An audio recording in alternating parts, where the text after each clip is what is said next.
그럼 그런 익스피리언스를 다루는 학문의 분야에 어떠한 학문 분야가 있느냐 하는 거하고, 그 다음에 거기서부터 시작해서 익스피리언스 이노베이션이라고 하는 거는 과연 어떤 의미를 가지고 있느냐라는 거 하고, 그 다음에 그런 익스피리언스 이노베이션을 달성하는 마일스톤으로 세 가지 정도의 서브골이 있는데, 그 세 가지 정도의 서브골이 어떤 것들인가 하는 것들 여러분들하고 한번 얘기를 나누려고 그래요.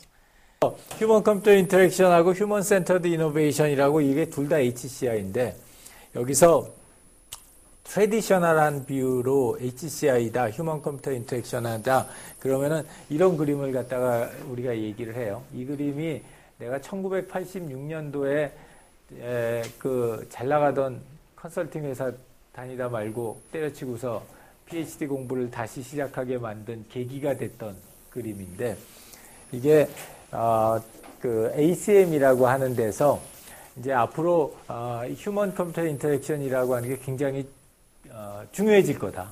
그렇게 되면 그걸 갖다 어떤 시각에서 어떻게 가르쳐야 되나 하는 표준 커리큘럼을 만들었어요. 그게 이제 1986년, 87년 이럴 때 만들었는데, 그때 만들었을 때 가지고 있었던 그림이 이런 그림이에요. 그래서 인간이 있고 어떤 컴퓨터라고 하는 테크놀로지가 있고, 이제 그걸 사용하는 이런 컨텍스트가 있는데, 맥락이 있는데, 환경이 있는데, 어떻게 하면은 이 한 명의 사람이 여기서 이런 환경에서 이 컴퓨터를 갖다 잘 사용할 수 있을까? 요 파트를 갖다가 연구하는 분야를 갖다가 우리가 HCI라고 하자.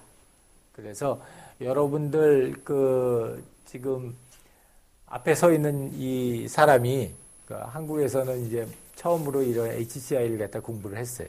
공부를 했고, 그러고 나서 귀국한 게 내가 1994년도에 귀국을 했으니까 해가지고 딱 20년이 지났어. 근데 이제 처음에 한국에 왔었을 때 제일 처음에 했던 프로젝트가 이거예요. 이게 뭐냐면은 아마 여러분들 지금도 가는 사람도 있을 텐데, 조인스닷컴이라고 중앙일보사에 홈페이지가 있어요. 이게 그때가 1994년이니까 잘 뛴다 아주. 그래서 1994년이니까 아주 옛날 얘기인데, 그때 20년 전 얘기인데, 그때 중앙일보가 지금은 조중동 그러잖아요. 조선일보, 중앙일보, 동아일보. 근데 그때는 조동중이었댔어. 그리고 중이 저 밑에 있었댔어. 그래가지고 이 중앙일보가 우리 여기서 1위를 하겠다. 조선일보를 갖다 꺾겠다. 어떻게 하면 될까? 막 이런 걸 갖다 했었을 때 몇 가지 굉장히 중요한 변화를 했어요. 이제 첫 번째 변화가 뭐였냐면 섹션화한 거야. 신문을. 그래서 요새는 대부분 신문들이 비즈니스면, 사회면 이렇게 나오잖아요. 옛날에는 그런 게 없었댔어요. 근데 그걸 갖다 섹션화했고, 그 다음에 이 판형을 갖다가 줄였고, 그 다음에 또 하나가 온라인으로 기사를 다 볼 수 있게 하자. 그때만 해도 굉장히, 지금 뭐 당연한 얘기지만 그때만 해도 굉장히 획기적인 아이디어였어요.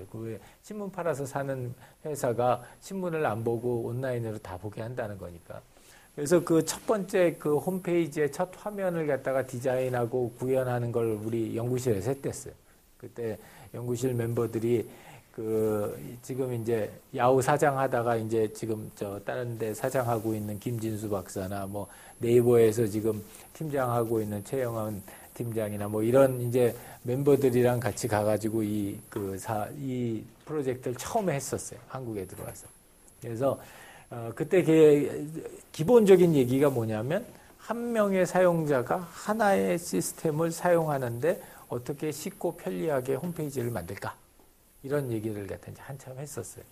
그게 1994년 이랬으니까 그때는 이게 중요한 아주 말하자면 붐이었고, 그렇게 해서 한참 하다가 그 다음서부터 어떤 현상이 발생했냐면, 그걸 꼭 어떤 컴퓨터 하나로만 볼 수 있냐. 얘네들 컴퓨터뿐만이 아니라 어떤 정보기기나 서비스나 요새 디지털 IT 기술 안 들어간 게 어디 있어요. 다 이게 들어가잖아요. 그러니까 이런 스코프가 이쪽 부분이 커졌고, 그 다음에 사람에서도 이게 어떤 한 개인만 바라보는 게 아니라 이 사람들이 모여진 여러분의 팀 같은 팀이나 집단 또는 전체 사회까지 이렇게 스코프가 양쪽으로 다 늘어났어요. 그러다 보니까 요새는 뭐 굉장히 많은 부분에서 HCI라고 하는 것들을 갖다 사용하게 됐고, 그 스코프 늘어나는데 가장 대표적인 케이스 중에 하나가 모바일 같은 거예요. 97년, 98년 이제 그때서부터 해가지고 모바일이 처음 왔고, 그 다음에 그 모바일 기운을 따라서 2000년대 시작해서 지금까지 이제 굉장히 많은 변화가 있었죠. 이거는 이제 우리 연구실에서 만든 시제품이에요. 시제품인데 이제 이 시제품이 굉장히 오래된 구닥다리 같은 거 보이잖아. 별로 안 오래됐어. 2006년에 이걸 만들었으니까 오래됐나? 2014년 한 8년 됐네요. 한 8년 됐고, 여기 아이디어는 뭐냐면은 여기에 있는 이 키판을 갖다 뜯어내고 여기다가 요 썸네일만한 LCD 창을 갖다 다 붙였어요. 그러고 나서 이제 뒤에다 기판 갖다 변경하고 해서 이걸 했던 이유가 뭐였냐면, 우리가 이제 피처폰인데 거기에는 숫자만 이렇게 계속 나와 있잖아. 그러니까 그걸 활용을 해야 되는데 이걸 어떻게 활용했으면 좋겠냐 하다가 컨텍스트에 따라서 저기에 있는 내용이 바뀌어요. 그러니까 예를 들어서 내가 전화를 하겠다. 그랬으면은 저기가 1, 2, 3, 4, 5, 6, 7, 8, 9, 0 이렇게 나오는 거고, 예를 들어서 내가 내 앨범에 가서 내가 찍은 사진을 보겠다. 그러면은 여기에 이제 썸네일에 요 사진들이 쭉 나오는 거예요. 그러면 그 중에서 한 사진을 이렇게 누르면은 큰 사진 이미지가 돼서 여기에 나오게. 그렇게 해가지고 저 아이디어를 가지고 우리가 특허를 내고 대박을 치려고 그랬는데 대박을 못 치고 쪽박을 찼어요. 우리가 이제 삼성 종기원하고 같이 공동 프로젝트를 갖다 진행을 했었는데, 쪽박 찬 이유는 아이폰이 나와서. 이게 우리 특허 등록하고 얼마 안 돼가지고 아이폰이 나왔어. 그러고 나서 이제 뭘 저렇게 복잡하게 만들어 놨냐. 차라리 그냥 앞에 전면 유리로 LCD 창으로 하고 터치 센서 쓰면 될 걸 갖다 뭘 저렇게 복잡하게 구멍을 갖다 뚫어가지고 저기다 조그만한 저런 LCD 창을 하나씩, 저기 얼마나 또 손이 많이 들어가고 또 저게 소위 말하는 고장률이 되게 높아요. 그래가지고 막 저거 시장에 나갔으면 이제 VC들이 막 죽을 뻔하고 막 이랬을 텐데, 결국 이제 그렇게 해가지고 사업가의 꿈을 접고 이제 다시 대학으로 돌아왔는데, 이것뿐만이 하여튼 망해먹은 것들 참 많아요. 망해먹은 것들 참 많은데, 이제 그러면서 전반적으로 사람들이 생각했던 게, 이게 그 화면에 버튼을 어떻게 하고 색깔을 어떻게 하고 이런 것만 가지고서는 사람들이 정말로 원하는 걸 못 주는 것 같다. 사람들이 정말로 원하는 게 뭘까? 를 갖다가 생각하면서 이제 2000년대 초반서부터 시작해서 2000년대 중반으로 오면서 사람들이 정말로 원하는 거는 이런 눈앞에 보이는 화면에 빨간 버튼이냐 노란 버튼이냐 이런 게 중요한 게 아니라 결국에는 그걸 갖다 하면서 경험하게 되는 전체적인 경험이 좋아야 된다. 그래서 이제 그때 나온 얘기가 유저 익스피리언스 또는 UX라고 하는 개념이 이제 거기서부터 나오기 시작을 했어요. 그래서 처음 UX 개념이 나온 게 2005년, 6년 이때쯤 돼서 4년, 5년, 6년쯤 이렇게 돼서 나왔고요. 그래서 그런 익스피리언스 UX라는 걸 갖다가 그럼 어떻게 하면 사람들한테 좋은 경험을 줄 수 있느냐 하는 얘기들이 나왔고, 근데 그런 사람에게 좋은 경험을 준다라는 거는 사실은 상당히 오래 전서부터 다루어왔던 이야기들이에요. 그래서 그런 익스피리언스라고 하는 걸 다루었던 데서 사람들이 얘기했던 게 익스피리언스라는 건 단순히 어떤 행동을 하거나 또는 우리 머릿속에 어떤 지식을 넣거나 그러는 게 아니다. 이 익스피리언스라는 거는 실제로 사람들이 보고 듣고 생각하고 느끼는 모든 것들을 다 합쳐놨었을 때가 익스피리언스다. 그래서 그걸 바탕으로 해서 이 ISO라고 하는 국제표준기구에서 유저 익스피리언스라는 게 뭐다라고 하는 데피니션을 이렇게 딱 내렸어요. 그래서 이 유저 익스피리언스라고 하는 거는 그 사람의 감정, 신념, 프레퍼런스, 선호도, 퍼셉션, 피지컬 앤 사이콜로지컬 리스폰스, 비헤이비어, 어컴플리시먼트 이런 걸 다 포함하는 개념이다. 한마디로 그 사람이 어떤 디바이스나 서비스를 하면서 겪게 되는 모든 것. 그래서 사용자가 제품이나 서비스를 사용하면서 갖게 되는 모든 감정이나 지각이나 인지적인 측면을 다 종합한 것.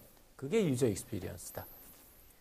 그래서 유저 익스피리언스라고 하는 그 아이템이 이제 급부상을 하기 시작을 했고, 우리나라에서도 그렇고, 전 세계적으로도 그렇고, 그래서 UX라고 하는 말이 지금은 굉장히 많이 통용되는 버즈워드가 됐어요.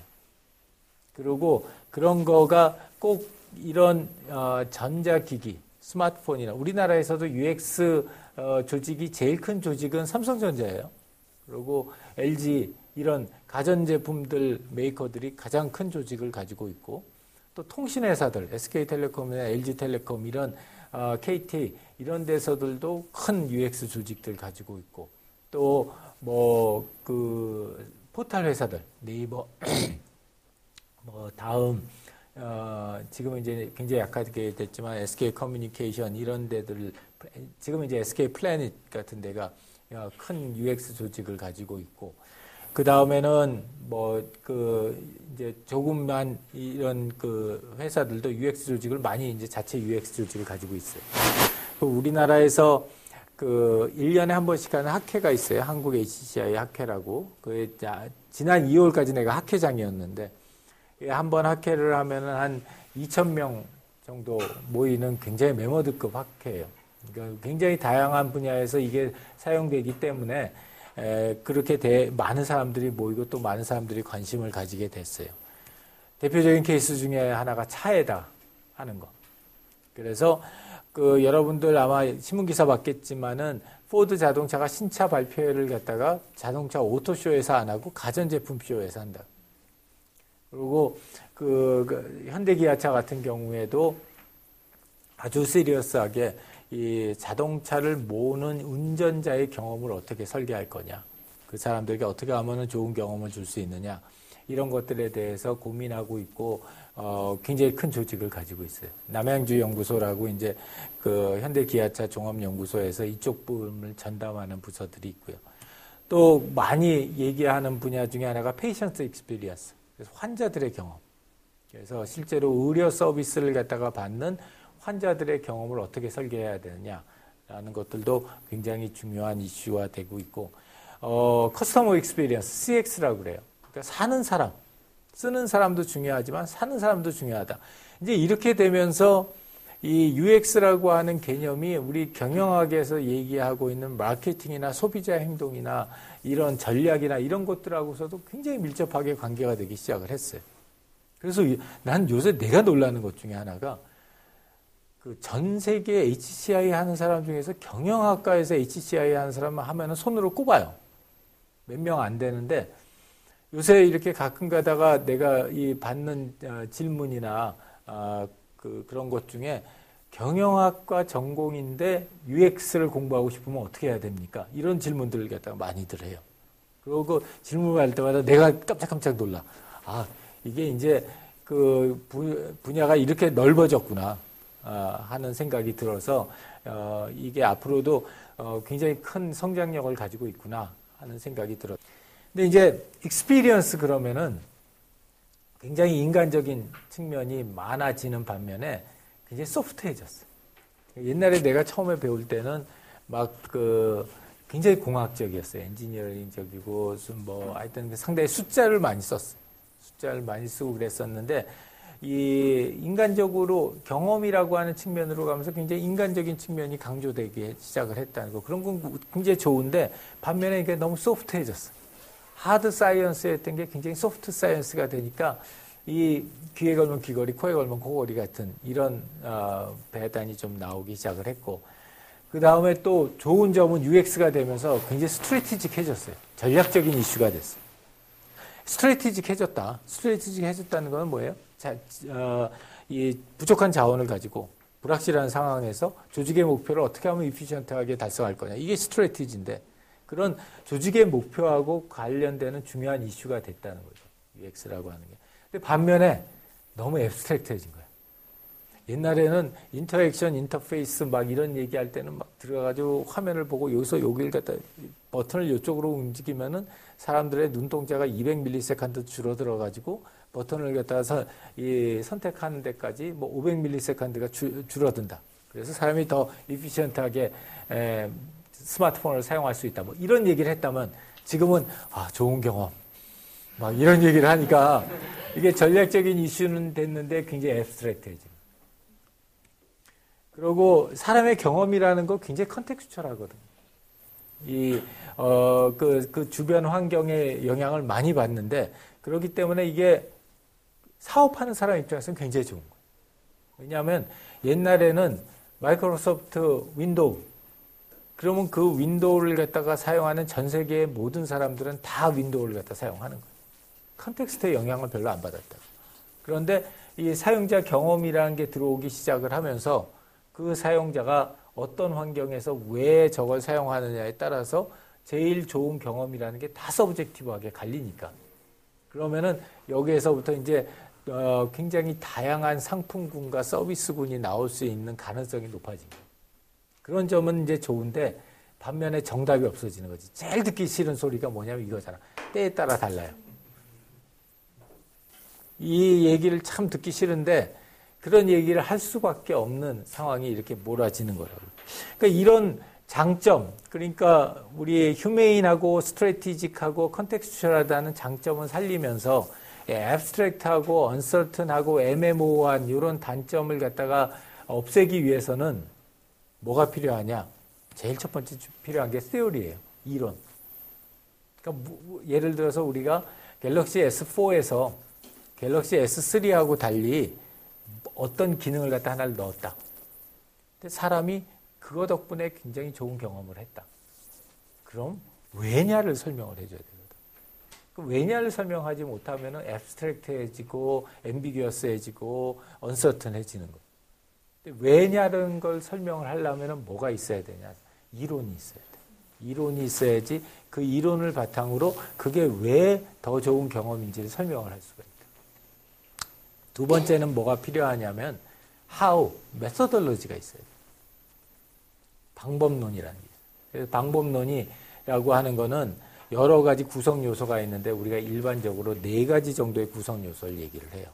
뭐 이 수업의 내용은 아니지만 예를 들어서 노테이션을 어떻게 쓸 거냐, 프로세스를 어떻게 가져갈 거냐, 아키텍처를 어떻게 보여줄 거냐, 그 다음에 걔네들 전체적으로 하는 필라소피가 뭐가 있냐, 이런 것들이 이제 방법론이에요.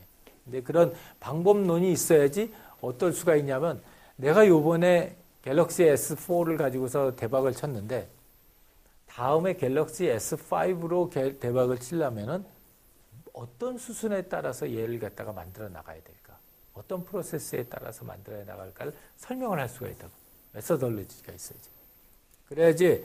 그렇기 때문에 이 UX, 익스피리언스가 가지고 있는 단점을 보완하고 장점을 갖다가 부각시키려면 그걸 설명하는 이론과 그걸 실행할 수 있는 방법론이 있어야 돼요.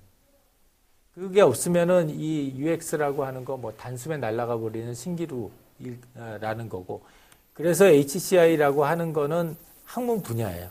어떤 분야냐면 사용자에게 정말로 좋은 경험을 갖다 주려면은 어떤 이론과 어떤 방법론이 있어야 될까? 이것들을 규정하는 그런 분야가 HCI라고 하는 분야. 그리고 그 HCI라고 하는 분야에서 제일 목표로 하는 거는 리얼 익스피리언스라. 이 리얼 익스피리언스라고 하는 거는 사람들마다 좀 다르게 생각할 수 있지만 내가 붙인 이름이 아니라 1932년도에 존 듀이라고 하는 철학자가 붙인 이름이에요. 그래서 그 철학자가 이 사람들이 걸작품, 예술 걸작품을 보면서 느끼는 그 경험을 뭐라고 할까? 하다가 리얼 익스피리언스라고 했어요. 그걸 우리나라 말로 하면은 정말 좋은 경험. 그런 경험들을 갖다가 뭐라고 그러느냐? 그런 경험들을 갖다가 아티스틱 익스피리언스라고 해요. 미적 경험. 근데 그 미적 경험을 했었을 때 그 사람들이 느낀 마스터피스를 갖다 보거나 듣거나 하면서 그런 사람들이 경험하는 그 경험이 리얼 익스피리언스로. 그러면은 사람들의 인생은 그 리얼 익스피리언스에서 결정된다. 내 인생이 얼마나 잘 살았느냐 못 살았느냐 하는 건 내가 얼마나 리얼 익스피리언스를 많이 가졌느냐 못 가졌느냐. 그럼 HCI라고 하는 학문이 추구하고자 하는 얼티미트한 골은 뭐냐? 결국 사람들한테 디바이스를 쓸 때 어떻게 서비스를 쓸 때 어떻게 하면 저런 얼티미트한 리얼 익스피리언스를 제공해 줄 수 있느냐. 나의 신념은 뭐냐면 그런 리얼 익스피리언스를 제공해 주면 사람들이 와서 쓴다 이거. 사서 쓴다. 그러면은 굳이 그걸 광고를 갖다 열심히 하고 엄청난 돈을 갖다 엄청나게 뿌리고 이러지 않더라도 우리 제품이 잘 팔리고 서비스가 많이 사용되고 또 우리 회사가 잘 된다. 이게 내 지론이에요. 근데 대부분의 사람들은 나의 이 지론을 들으면 저런 나이브한 교수가 저런 이 세상 잘 모르는 속세를 잘 모르는 사람이 할 수 있는 소리라고 그래요. 근데 실제로 여러분들이 지금 하고 있는 프로젝트가 나는 굉장히 중요하다고 생각해요. 왜냐하면 지금 여러분들이 선택한 그 프로젝트들이 하나하나가 기술을 어떻게 활용해서 사람들한테 얼마나 좋은 경험을 줘서 그게 우리나라의 환경에서 그렇게 중요한 더미넌트한 서비스나 프로덕트가 됐을까? 이걸 갖다가 한번 파보자는 거거든. 그래서 그런 것들을 갖다가 보기 위한 방법론으로 많은 부분을 갖다 지금까지 얘기해 왔던 게 휴먼 센터 디자인, HCD라고 하는 걸 갖다가 만들어냈고 그것들을 가지고서 이 휴먼 센터 디자인 프로세스라고 해서 여러 가지 다양한 형태의 방법론들을 만들어냈어요. 이런 방법론들을 이제 배우는 게 HCI나 서비스 디자인이나 이런 걸 하면 이제 이런 방법론들을 배워요, 여러분들이. 그리고 이제 그런 것들을 가지고서 어떻게 하면 우리의 매일 삶을 갖다가 더 스마트하게 잘 살 수 있을까 하는 책들도 많이 나오고 이야기들도 많이 나와요. 그래서 익스피리언스 이노베이션이라는 건 뭐냐? 휴먼 센터드 이노베이션의 필로소피예요. 철학이고 이건 세 가지를 포커스를 해요. 첫 번째가 뭐냐? 리얼 익스피리언스. 정말 좋은 경험을 갖다 주게 되면은 거기서부터 나머지 건 따라온다. 그리고 그러기 위해서는 이노베이션 오퍼튜니티에 포커스하는 거예요. 이게 현재의 제품을 어떻게 바꾸느냐가 아니라 어떻게 해서 우리가 획기적인 그런 새로운 제품들이 나왔을까? 골프존이 어떻게 해서 우리나라에서 나왔고 120 다살콜 서비스가 우리나라 같은 환경에서 어떻게 그게 이런 더미넌트한 서비스를 제공할 수 있게 됐을까? 난 되게 궁금해. 그랬을 때 이노베이션 오퍼튜니티가 어떻게 만들어졌고 걔네들을 기술을 통해서 또 여러 가지 비즈니스를 통해서 시스템을 통해서 어떻게 구현했을까? 그리고 이제 그 텐션에 포커스 한다고 하는데 그건 조금 이따 다시 얘기를 할게요. 그래서 내가 보고 있는 익스피리언스 이노베이션은 이런 시각이에요. 사람이 있고 사람은 뭔가를 원해요. 그리고 테크놀로지는 그걸 가능하게 만들어준다. 그리고 비즈니스는 그걸 바이어블하게 해줘. 그렇기 때문에 이 세 가지의 교차점에 있는 요 포인트. 요 포인트가 익스피리언스 이노베이션이다. 라고 생각을 하는 거예요. 그리고 이걸 제대로 해주는 제 가장 대표적인 인물이 나는 이 사람인 것 같아요. 또,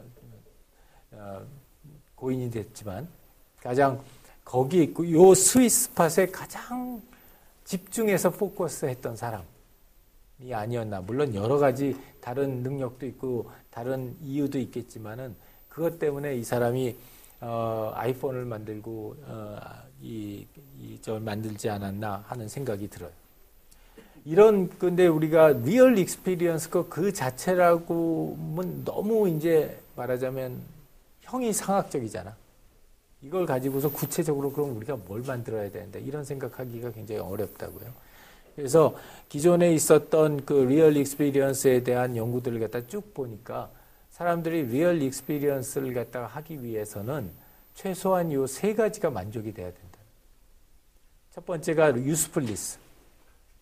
유용성 또는 유용해야 된다는 거고 두 번째가 유저빌리티 쓰는 게 쉽고 편리해야 한다는 거고 그 다음에 affectability. 그걸 하면서 충분히 풍부한 감성을 느낄 수 있어야 된다. 그래서 정말 리얼 익스피리언스를 갖다가 하기 위해서는 이 세 가지가 어느 정도 충족이 돼야지 사람들이 리얼 익스피리언스를 할 수 있다. 그 중에서 가장 기본적인 것 중에 하나가 유저빌리티예요. 유저빌리티는 어떻게 하면 쉽고 편리하게 사용할 수 있을까?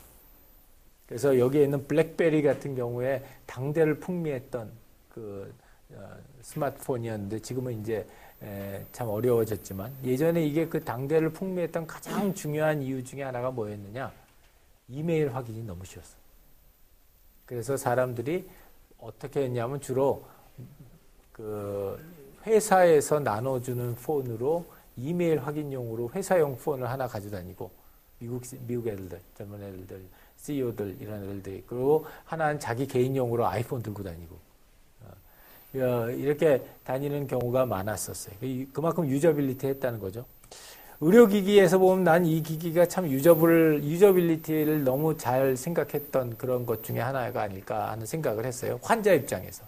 이게 내가 들었던 얘기인데 그 엑스레이 찍는 건데 왜 우리 엑스레이 찍으러 가면 이렇게 딱 대고서 쓰세요 막 이렇게 하고서 찍으세요 이러잖아. 이거 굉장히 불편하다 이거지. 그래서 어떻게 하냐 이거는 가서 그냥 편하게 서가지고 찍는 거예요. 편하게 가서 찍으면은 나중에 뒤에서 영상이 사람을 갖다가 펴주는 거야. 그래서 후처리를 해가지고 마치 하고 찍은 것처럼 찍게 만들어 표현해 준다는 그런 거예요. 유스플리스 같은 경우는 유용해야 된다는 거예요. 우리가 스마트폰이 처음에 나왔을 때 내가 항상 그 뭔가 처음에 나오면 사서 꼭 피를 보는데 우리 스마트폰도 처음에 나왔을 때 샀었어요. 삼성전자에서 제일 처음에 나왔을 때 이따만 했어. 이따만 했는데 그걸 갖다 사용했던 이유 중에 하나가 나는 돌아다니면서 이메일을 좀 확인하고 싶었던 거예요. 워낙 이메일이 많이 오고 그러니까 뭐 버스간에도 사용하고 지하철에서도 사용하고 그러고 싶었는데 굉장히 어려웠죠. 그렇지만 그걸 들고 다녔어요. 왜냐하면 그거 아니면 확인을 못하니까. 그래서 의료기기로 하면 이런 펫CT 같은 거 굉장히 정밀하게 잘 하죠. 비록 그 안에 들어가서 찍히는 거는 굉장히 어렵지만 일단 굉장히 정밀하고 정확하게 분석한다. 이런 것들이 유용성이에요. 어펙터빌리티라고 하는 거는 그런 과정에서 사람들이 풍부한 감성을 느낄 수 있다라는 거고요. 똑같은 체온계라도 이런 모습의 체온계가 될 수 있고 똑같은 청진기라도 이 애들한테 할 때는 이런 형태의 청진기가 되면 애들한테 좀 더 좋은 경험을 줄 수 있다는 거예요. 그래서 이 정말 좋은 경험이 얘네들만 충족한다고 나오지는 않아요. 그런데 최소한 얘네들은 만족시켜줘야지. 그러니까 여러분들 예를 들어서 다산 콜센터다. 그러면 다산 콜센터를 갖다가 전화를 하면은 뭔가 나의 어려움이 해결된다. 그럼 유스플리스예요. 그걸 해결하는 과정이 쉽고 편리하다. 그러면 유저빌리티예요. 그래서 그걸 갖다가 처리하는 과정에서 사람들이 나한테 너무 친절하게 잘 대응을 해주고 나중에 내가 어떻게 그걸 갖다가 해결됐는지에 대해서도 나한테 얘기해줘서 내가 너무 기분이 좋았다. 이건 어펙터빌리티. 그래서 이런 유스플리스, 유저빌리티, 어펙터빌리티 이런 세 가지가 동시에 잘 충족이 돼야지 미니멈 우리가 이제 리얼 익스피리언스를 가질 수 있는 준비가 된다. 거기까지가 오늘 강의 내용이에요. 그래서 다시 한번 정리를 하자 그러면 그 HCI라고 하는 분야는 어떻게 하면 사람들한테 리얼 익스피리언스, 어떤 디바이스나 어떤 서비스나 심지어는 어떤 환경을 사용하면서 최적이 정말 좋은 경험을 할 수 있게 해주나.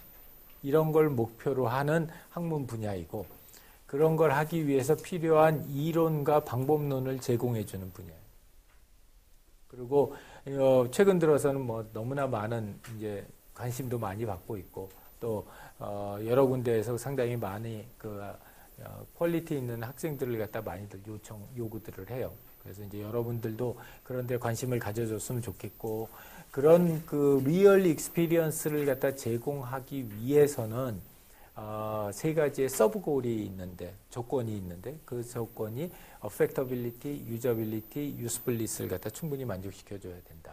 그리고 걔네들을 갖다 만족시켜줘서 비로소 이제 기반이 조성이 되는 거예요.